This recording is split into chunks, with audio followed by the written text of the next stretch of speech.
प्रीति school में teacher थी। प्रीति को खाने का बहुत शौक था। वो हर समय कुछ न कुछ खाती रहती थी, लेकिन एक दिन प्रीति के सामने बहुत ही मुश्किल स्थिति आ गई जब स्कूल में उसका पेट खराब हो गया। रोज की तरह प्रीति अपने हैंडबैग के साथ साथ 5 किलो का झोला लेकर ऑटो से स्कूल पहुंची। ऑटो से उतरते समय प्रीति अपना झोला वहीं भूल गई।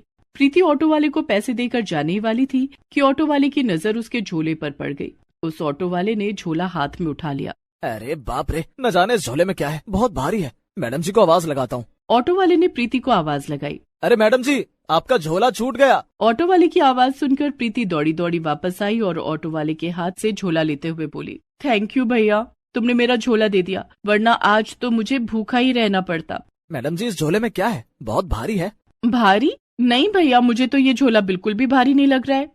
कोई बात नहीं, अच्छा मैं चलता हूँ। प्रीति अपना भारी भरकम झोला लेकर स्कूल के अंदर आ गई। प्रीति को देखते ही दूसरे टीचर और बच्चों में कानाफूसी होने लगती थी। मैथ्स की टीचर शिवानी ने हिंदी की टीचर कल्पना को इशारे से अपने पास बुलाया। बोलो शिवानी, क्या बात है? तूने प्रीति को देखा? आज भी झोला भर के खाना लाई है। हाँ यार, सारा दिन क्लास में और कॉमन रूम में बैठकर खाती रहती है। पता नहीं बच्चों को क्या सिखाती होगी, अपनी तरह खाना सिखाती होगी। दोनों हंसने लगते हैं। प्रीति अपना झोला लेकर क्लास में पहुंच जाती है। उसे देखकर क्लास के सारे बच्चे खड़े हो जाते हैं। Good morning madam. Good morning बच्चों, बैठ जाओ। सभी बच्चे अपनी अपनी सीट पर बैठ जाते हैं। प्रीति भी अपनी सीट पर बैठ जाती है और अपने झोले में से एक थर्मस और एक कप प्लेट निकालती है। प्रीति चाय और नाश्ता करने लगती है। सभी बच्चे उसे देख रहे थे। प्रीति मुंह में नाश्ता भरकर बच्चों से बोलती है, बच्चों सभी लोग अपनी अपनी नोटबुक निकालो और 1 से 10 तक का पहाड़ा लिखकर मुझे दिखाओ। बच्चे अपना अपना काम करने लगते हैं। इस बीच प्रीति चाय और नाश्ता खा लेती है। थोड़ी देर के बाद 1 से 10 तक पहाड़ा लिखने में इन्हें बहुत टाइम लगेगा, तब तक फ्रूट्स खा लेती हूँ। प्रीति अपने झोले में से एक अनार और एक प्लेट निकालती है। वो प्लेट में अनार के दाने छुड़ा कर रखने लगती है। थोड़ी देर के बाद वो अनार के दाने छुड़ा लेती है। तब तक बच्चों ने पहाड़ा लिख लिया था और वे अपनी अपनी कॉपी लेकर प्रीति के पास आने लगे। प्रीति बच्चों की कॉपी चेक करती जाती और साथ साथ अनार भी खा रही थी। सबकी कॉपी चेक करने से पहले उसने अपना अनार खत्म कर लिया था। अनार तो खत्म हो गया, मुझे अभी और भूख लग रही है, केले खा लेती हूँ। प्रीति ने फिर अपने झोले से 2 केले निकाले और केले खाने लगी। बच्चे प्रीति को देख रहे थे और आपस में बातें कर रहे थे। कुसुम, अगर प्रीति मैडम का कभी स्कूल में पेट खराब हो गया तो क्या होगा? क्या होगा? उस दिन मैडम टॉयलेट में बैठकर खाएंगी। और दोनों बच्चियां हंसने लगती हैं। प्रीति ने उन्हें हंसते हुए देख लिया। कुसुम, कोमल, क्या बात है? तुम दोनों क्यों हंस रही हो? लाओ अपनी कॉपी चेक कराओ, मैं देखूं तुम दोनों को पहाड़ा आता है कि नहीं। अगर एक भी पहाड़ा गलत निकला तो तुम दोनों कल अपने घर से मेरे लिए खाना लाओगे, समझी? कोमल, प्रीति मैडम की सजा भी कितनी आसान है ना। घर से खाना लाना कौन सी बड़ी बात है। मम्मी को बोल दूंगी टिफिन में खाना ज्यादा रख देंगी। प्रीति सभी बच्चों की कॉपियां चेक कर रही थी कि तभी लंच ब्रेक हो गया। सभी बच्चों खाना खा लो। इतना कहकर प्रीति अपना झोला उठाकर कॉमन रूम में चली गई। वहाँ दूसरे टीचर भी अपना अपना लंच बॉक्स लेकर आ गए।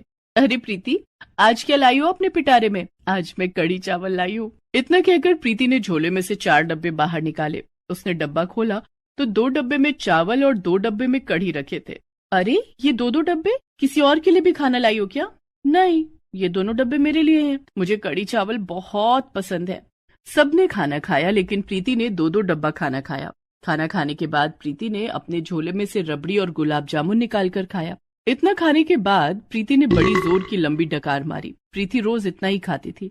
वो रोजाना 5 तरीके के फल खाती, सुबह नाश्ते में दूध पीती। एक दिन तो प्रीति स्कूल में आलू के मोटे मोटे 8 पराठे लेकर आई और सारे पराठे उसने खुद खाए। इतने से भी प्रीति का पेट नहीं भरता तो स्कूल खत्म होने के बाद स्कूल के बाहर खड़े ठेले वाले से कभी छोले चावल तो कभी आलू पूरी खरीद कर खाती। एक दिन की बात है, रोज की तरह प्रीति अपना 5 किलो का झोला लेकर स्कूल आई। उसमें कई प्रकार के फल, दूध, चाय, बिस्किट और ढेर सारा खाना भरा हुआ था। क्लास में आते ही, आज तो मैंने सुबह सुबह दूध नहीं पिया था, न जाने क्यों पेट भारी सा लग रहा है, लेकिन दूध पिए बिना तो मेरे दिन की शुरुआत ही नहीं होती है। आँख ही नहीं खुल रही है। प्रीति ने थर्मस में से गर्म दूध एक ग्लास में निकाला और वो बच्चों के सामने दूध पीने लगी। दूध पीने के थोड़ी देर बाद पेट में ये गुड़गुड़ कैसी हो रही है? प्रीति के पेट से आवाजें आने लगी और उसे खट्टी खट्टी डकारें आने लगी। थोड़ी देर के बाद प्रीति को बहुत जोर से प्रेशर आता है। प्रीति क्लासरूम से भागी भागी टॉयलेट की तरफ जाती है। दूसरी क्लास में पढ़ाने वाले टीचर और बच्चे प्रीति को भागते हुए टॉयलेट की तरफ जाते हुए देख लेते हैं। प्रीति टॉयलेट जाकर वहाँ पॉटी करने लगती है, लेकिन उसका पेट तो खराब हो चुका था। अरे ये क्या, मुझे तो लूज मोशन हो रहा है। प्रीति जब पॉटी कर रही थी तब बहुत जोर जोर से आवाजें आ रही थी जो टॉयलेट के बाहर तक जा रही थी, और बगल की क्लास के टीचर और बच्चे भी वे आवाजें सुन रहे थे। टॉयलेट से बहुत गंदी बदबू भी निकल कर क्लास तक जा रही थी। सभी बच्चों और टीचर ने अपने अपने हाथों से अपने कान और नाक बंद कर लिए। प्रीति बहुत देर तक पॉटी करती रही। उसके पेट में बहुत तेज मरोड़ हो रहा था। प्रीति टॉयलेट में बैठी बैठी सोचती है, कल रात मैंने ढेर सारे छोले खाए हैं, कहीं मेरा पेट उसी से तो नहीं खराब हो गया। काफी देर हो गई। जब प्रीति टॉयलेट से बाहर नहीं आई तो सफाई कर्मचारी मधु ने प्रीति को बाहर से आवाज लगाई, प्रीति मैडम, क्या बात है, आपकी तबीयत तो ठीक है ना? हाँ मधु, आती हूँ मैं थोड़ी देर में। कुछ देर के बाद प्रीति टॉयलेट के बाहर आई और हाथ मुंह धोकर क्लासरूम में गई। तभी कुसुम ने प्रीति से कहा, मैडम, आपने जो कल होमवर्क दिया था उसमें से मुझे कुछ पूछना है। कुछ इंग्लिश के वर्ड की मीनिंग मुझे समझ नहीं आई, आप बता दीजिए। तभी कोमल ने कहा, हाँ मैडम, आपने जो मैथ्स के सवाल दिए थे वो भी हमारी समझ में नहीं आए। बच्चे अपनी अपनी प्रॉब्लम्स प्रीति को बता रहे थे, लेकिन प्रीति को तो कुछ सुनाई ही नहीं पड़ रहा था। उसे सुनाई पड़ रही थी तो सिर्फ उसके पेट से आ रही गुड़ गुड़ की आवाज। प्रीति के पेट में फिर से बहुत तेज मरोड़ें उठने लगी और उसे बहुत तेज प्रेशर आ गया। प्रीति टॉयलेट की तरफ भागी, लेकिन प्रेशर इतना तेज था कि प्रीति की पॉटी निकल गई। वो लूज मोशन करते हुए टॉयलेट पहुंची। प्रीति ने पूरा फ्लोर पॉटी से गंदा कर दिया था। पूरे स्कूल में पॉटी की बदबू फैल गई थी। दूसरी कक्षा में पढ़ रहे बच्चे अपनी अपनी क्लास से बाहर आ गए। अरे, यहाँ तो किसी ने पॉटी कर दी। ये पॉटी प्रीति मैडम ने की होगी, हमने उन्हें भागकर टॉयलेट की तरफ जाते हुए देखा था। इधर प्रीति टॉयलेट में थी और उसे लगातार लूज मोशन हो रहा था। वो टॉयलेट से उठ भी नहीं पा रही थी। जैसे ही वो उठकर हाथ धोती उसे फिर से टॉयलेट लग जाता। इधर गंदगी और बदबू से परेशान होकर स्कूल के सभी टीचर और बच्चे स्कूल छोड़कर बाहर खड़े हो जाते हैं। बात प्रिंसिपल मैडम तक पहुंच जाती है। ये किसकी करतूत है? किसने पूरे स्कूल को गंदा किया है? और किसकी करतूत होगी? उसी की जो रोज झोले में 5 किलो खाना लेकर आती है। इतना खाएगी तो पेट खराब होगा ही। अब हमारा जीना दूभर कर दिया है। स्कूल में 1 मिनट भी रुका नहीं जा रहा। प्रिंसिपल मैडम ने मधु को बुलवाकर पूरे स्कूल में साफ सफाई करवाई। प्रीति कहाँ है?